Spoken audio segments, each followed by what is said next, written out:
How's it going? This is Ricardo, and in this video I'll show you how to remove the VGA USB circuit board from a Dell Latitude 3480. If you're looking for parts for this laptop, go to our website and use this coupon for a 5% off discount.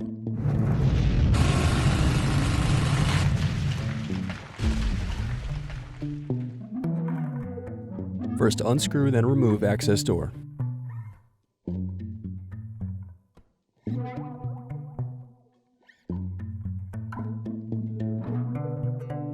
Now unscrew and disconnect battery.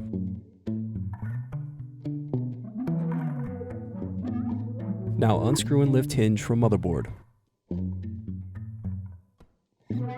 Then unscrew and disconnect VGA USB circuit board. Thanks for watching.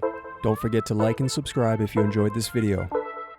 And if you need more, check out this playlist to watch other tutorials for your laptop. You can also click here to find parts for your laptop at partspeople.com.